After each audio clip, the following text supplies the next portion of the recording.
When I was a kid, I wanted to be an astronomer. And then I found out just how much math was involved in astronomy. I found out how much time you'd spend just doing calculations and one picture here and maybe one picture there. It didn't seem like the fun job that I wanted it to. I just wanted to look at stars and planets and find stuff out. And I found out that astronomers, it's not an easy job. You kind of have to know all of the sciences and have an idea of how they all fit together. And I had my struggles in physics in high school as well, so I knew that I wasn't cut out to actually become an astronomer, but man, was I fascinated by stars and space and a love for sci fi. I had to include that on the board. It is one of those things, too, where when I'm watching a science fiction show, I like it if there's some science to it. Like when I was writing my science fiction books, I wanted to make sure that the idea of how they traveled across the galaxy like that it made at least some semblance of scientific sense, even though the odds of being able to do that are very, very unlikely. I wanted to go, and the most realistic way of doing it is the Star Trek way of doing it, which is bending space, basically, and having space do the moving while the ship technically stays still, which is the idea behind Star Trek. Anyways, yeah, warping space, I think, is this great idea that Gene Roddenberry. I don't even know if he thought about the science behind it. He was probably like, yeah, it's just I don't know, warp drive. But anyways, I wanted to go through some of my journey because I'm known as the hockey guy and I'm known for talking about hockey, but the only thing that can keep my interest for just as long is something on astronomy, and I am just fascinated. And part of the reason I'm doing this is because I've started watching new astronomy shows and finding out over the last 10 years they've discovered a lot. Like a lot, where I'm like, wait, what's this theory? Where'd that come from? Oh, that's fascinating. And what I like about it is that it is constantly an evolving situation where, okay, we think this is how stars came to be. They think this is how supermassive black holes came to be. And then they look far enough out into the cosmos that they go, maybe not. Maybe not. So, when I was a kid, the Knowledge Network had an astronomy show. And for the life of me, I've been looking around for it. I've been searching the internet tonight going, well, that has to be here somewhere, right? All I remember was it was a very relaxing show. It was very dry, but it brought the information out. It was on galaxies and planets, and it would do basically an episode on each planet and all that. And I would watch these shows repeatedly. So I would watch the same episode over and over and over to retain that information. And it's something that I've done with very few shows. I had to do that with Twin Peaks when I was a kid too, because I had to watch every episode of Twin Peaks 3 times to try to figure out what the hell was going on.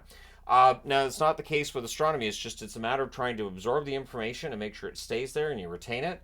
And so, yeah, the Knowledge Network shows were really good. Knowledge Network is out of British Columbia here. It's basically it's the nerd channel, and I was a nerd, so I enjoyed watching the astronomy on there. There was also an astronomy book in the school library. I took that out. And of course, you had the once a week, you had to return it a week later. So I'd just go and re sign it out, go, re sign it out, I'd bring it back, re sign it out. And I would read that book cover to cover. And it was dry reading, but I didn't care. And what's interesting is, I remember as a kid, there was very, very little on black holes. There was very, very little on Pluto, just this speck. And I was like, that is interesting that it's a planet in our solar system. We don't know what it looks like. Black holes are this weird mystery, and then there was quasars and pulsars, and I was like, what are these things? And at the time when I was a kid, not a lot was known about these things that now there's a lot more information on. So Hubble Space Telescope helped. Now you have the James Webb Telescope as well. Just so much information they're finding out. It's I am so glad that I am alive for this. And one thing with astronomy shows is when I'm stressed out about whatever, maybe there's something in the news that stressed me out, maybe hockey stressed me, whatever it is, I can watch astronomy and go, you know what?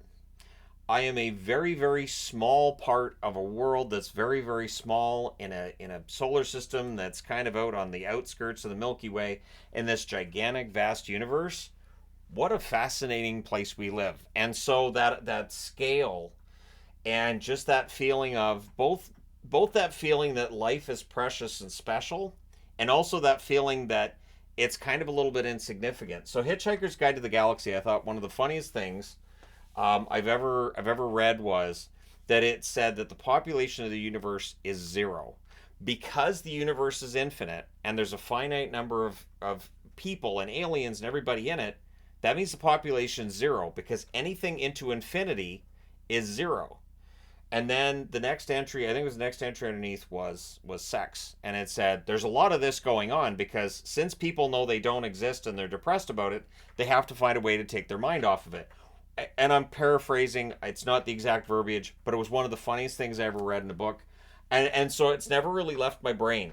It's never left my brain that these this idea that we do all kinds of stupid stuff because well we don't exist anyways because the universe is infinite and we're not, so we don't exist. Makes sense. And then there was a total eclipse when I was a kid, and my mom like blocked off all the windows. She's like, Shannon, don't you dare look out there. And as soon as it was dark, I peeked. I looked. I looked. I didn't have glasses on or anything either. And I remember seeing the sun behind the moon up in the sky and thinking, this is crazy. This is absolutely crazy. And this is around the same time as, Mount St. Helens eruption. And I got really interested in volcanoes. I still to this day am fascinated by volcanoes. I've been to Mount St. Helens. I think we've gone twice. I think I'm due to go to Mount St. Helens again. And when I was there and I saw the mountain and I realized that was where I had seen all this news footage as a kid. I had a 6-hour VHS tape that was just Mount St. Helens documentaries.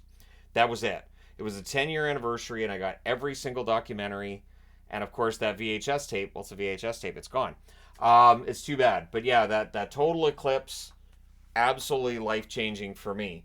Of course, we went down to Oregon for the total eclipse back in, was that 2017, that total eclipse?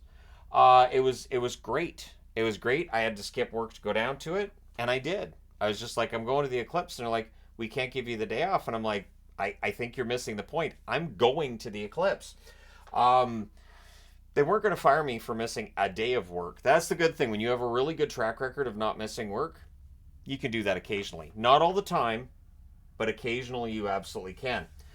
So black holes, and again, like I said, in the astronomy book that I took out of the library, black holes were really not touched upon. They were something that was more theoretical, and it was like, okay, we've never actually seen a black hole. Now we have. Now with the technology they have and the ability to take photographs of different natures, they absolutely have photographed black holes, and they're amazing, they're fascinating, and they're still a mystery. There's still things black holes do that they're like, okay, we can't figure this out. And I think that's great. I think that as long as there's all these mysteries out there and stuff that the mathematics don't quite figure out, I think it's great. Voyager 1 and 2 I wanted to have on the board because when I was a kid, they were going through the planets. So I'm old enough to remember that first time we got pictures from Jupiter, the first time we got pictures from Saturn and Uranus and Neptune. And it was just fascinating. It was like, wait, Uranus has rings? It's on its side? And there's a blue dot. And then the blue dot was gone. After it was the blue dot on Neptune and the blue dot was gone. There was something with Uranus too. There was something there that disappeared. But it was fascinating because, of course, you have the gas giants, and then Neptune and Uranus are actually ice giants. So, fascinating stuff. It is technically pronounced Uranus. I know, everybody's going to be giggling, but it is technically pronounced that way. So, Voyager 1 and 2 just opened my eyes. Again, as a kid, I'm growing up, and we're finding out all this stuff about the universe, right? Then there was Cosmos. Carl Sagan, one of the most relaxing shows in the history of television. I watched that. I also had the book. I read the book multiple times. I love the book Cosmos. I love Carl Sagan's whole view on the universe. And again, he was this calming voice, this calming presence. And just, honestly, Sagan was like, I think everybody wanted to be their dad. He just seemed really cool. He had all these good stories on the universe, and he could make it really interesting. And I thought the way that show was done for TV was different than the way that it's done in the book, of course, because you can't do it the same way. But man, it was fascinating. There's the TV show The Universe, which it's a little bit dry as well, but it's a good show. I think I think we've got 6 seasons of that here. I bought it for the kids because I'm like, you know what? It's science. It's great to learn about. How the universe works has gone on for a long time. What's interesting is the first couple of seasons were fantastic, and then it kind of wasn't that great. But I've started watching the most recent seasons. holy cow, the show's fantastic. And all of the stuff they've learned since 2019. I do laugh, though, about all this stuff. They're like, in September of 2020, in April of 2020, in July of 2020, and they're all these discoveries they made. And I'm thinking, yeah, we had time on our hands in 2020. So, yeah, makes sense that they'd have all these discoveries in 2021 as well. But it also makes sense since there's so many probes, there's so many things that they've been doing lately, and the technology has just gone through the roof. So the discoveries do as well, and it is just so interesting to me. I watched one today on the moons of Saturn. Absolutely blew my mind, and that's after I watched the first hour of an hour and a half episode, which is basically, I think it's like two episodes in one, on the basically the solar system from its birth until its death. So our solar system, from how it was created, and where um, that energy to create our sun and the planetary disk that became the planets, where that came from, and then why we don't have more planets. Because what they found with solar systems elsewhere is our solar system is weird. So, like, and this is stuff that, again, when I was a kid, they didn't know because they hadn't seen other solar systems. So now that they're able to see that, they're like, okay, so we're really different. I was reading an article today on a planet they found that has basically the consistency of cotton candy. It is 1.5 times the size of Jupiter, but it has 10% of the mass of Jupiter.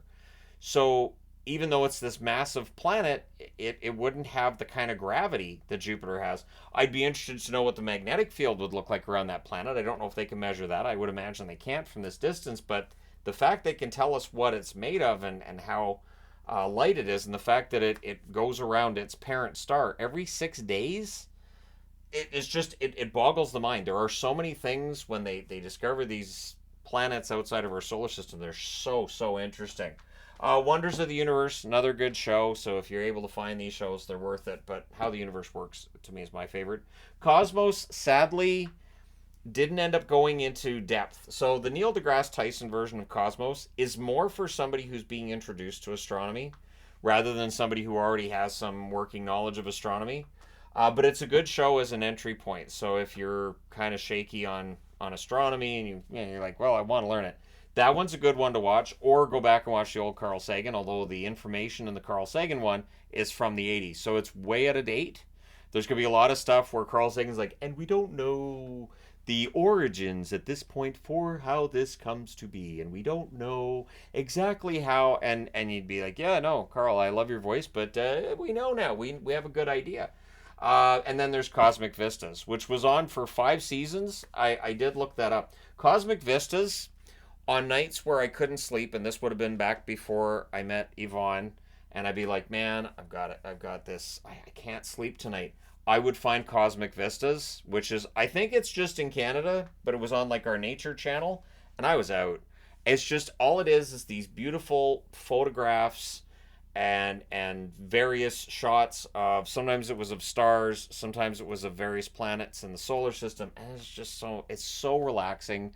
The voiceover is so relaxing. It's great.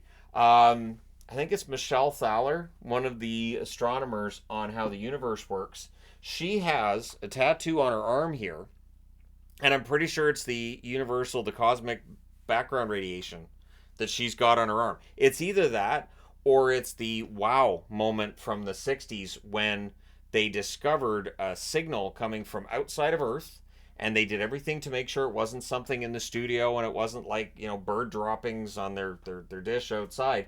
And it's the actual cosmic radiation from around the universe that's bombarding the Earth, and just, it's everywhere all at the same time. And it's considered to be proof of the Big Bang. So I'm pretty sure that's what she has on her arm there, which I think is fantastic. I really like it when somebody has a tattoo that is really, really unique. Nothing against all the barbed wire tattoos in the late 90s, early 2000s. Yep, they were badass till everybody had one.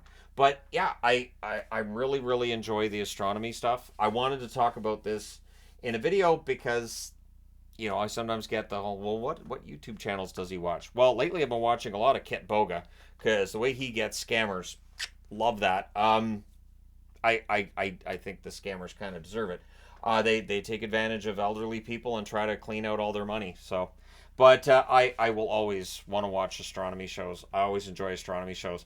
The only caveat I would throw in there is, if you're overtired, if you put on an astronomy show, it will put you to sleep, but it will be a joyous sleep. And unlike, because I started watching Cosmic Vistas originally, and again, this was when I was single about 10 years ago, I'd watch Criminal Minds while I was falling asleep. Don't do that. Don't don't watch the news, and don't watch murder shows when when you're going to sleep. If you can sleep with the TV on, and I can, I don't now. My wife can't sleep with the TV on, but yeah, make sure you're watching something pleasant and quiet, and something that will let you drift off to sleep rather than awfulness. So many nightmares, and suddenly I realized it's the show I'm watching when I go to sleep. Maybe I should stop that, and I did. And so astronomy took the place of it. But I just wanted to share this because I do think these shows are great. I think they're fascinating. It's great stuff to follow. And again, it feels like there's just so many things they found out about our solar system over the last 10 years, 5 years even. So many things they found out about the universe and black holes and pulsars and neutron stars. And it's just awesome. It's absolutely great stuff. And so if I wasn't the hockey guy, I might have become the astronomy guy, which would have been weird because I'm not an astronomer, but I don't play in the NHL either, and it worked with the hockey thing, so who knows? But yeah, so we'll see how this video does. And if it does well, then I don't know. Maybe I can do videos talking about some of the stuff that they talk about on these shows, and just how fascinating I find it. But I would say just how the universe works. Just watch it. And I know there's a lot of people that do, but if you haven't, it's a great show. It's absolutely fantastic. And then there was the other one too, and I was trying to remember the name of it. Hosted by, is it Brian Green? Is it the Brian Green one? There's a couple other astronomy shows too that I've watched on Discovery.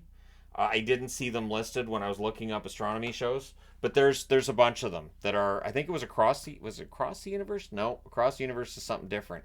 But there are a lot of really good astronomy shows. But to me, How the Universe Works is my favorite because it makes it kind of easy to digest, and they have various astronomers, physicists, and theoretical physicists, and theoretical like planetary scientists, and just they have a really good cross section of people, and they do it in a way that's still entertaining as well. Whereas the Knowledge Network one I watched as a kid, really dry, really dry. So it showed how interested I was in astronomy because it was pretty dry. But anyways, there you go.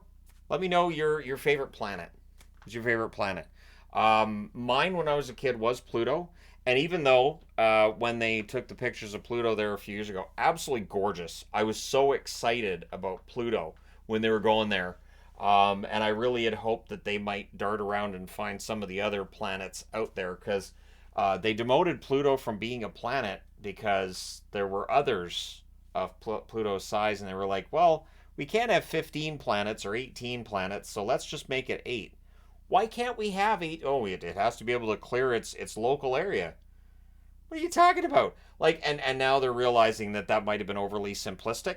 You think? But anyways, that's a whole other discussion. I'm not pleased with the astronomical community for deciding, people are going to have too much of a hard time remembering 15 planets. We'll drop it to 8. No, no. There's more than 9 planets, but now they're looking for the ninth planet. It's out there somewhere. I think it's at a distance that is probably staggering, though. My guess is that the ninth planet is at a staggering distance. It's probably going to end up being a smaller version of an ice giant, would be my guess. And just every now and then it goes through debris that it kicks into the inner solar system, because that's what large planets do. They just kick things in towards us, and then we got comets and asteroids coming at us. So all right, there you go. Thanks for watching. And I know this isn't my usual type of video. I don't normally talk about this kind of thing, but that's part of the reason this channel's here. Talk about stuff I don't normally talk about. Yes, I will talk about wrestling again at some point. I wanted to talk about astronomy today. So thank you guys so much for all your support as always. I'm going to go watch some stuff with my wife. That's How the Universe Works. I'm going to watch the episodes I've been watching because she's got to see. Especially the Saturn's Moons one when they're talking about how other life could form on Triton or Enceladus. And I'm like, okay, wait, Yvonne's got to watch this. This is fascinating. Really fascinating, and I'm excited. So hopefully in my lifetime, they go to Enceladus and they find something, or they go to Triton and they find something, and that would be awesome. And it could happen. It absolutely could. But anyways, there you go. Thank you guys so much for all your support. I'll talk to you again soon.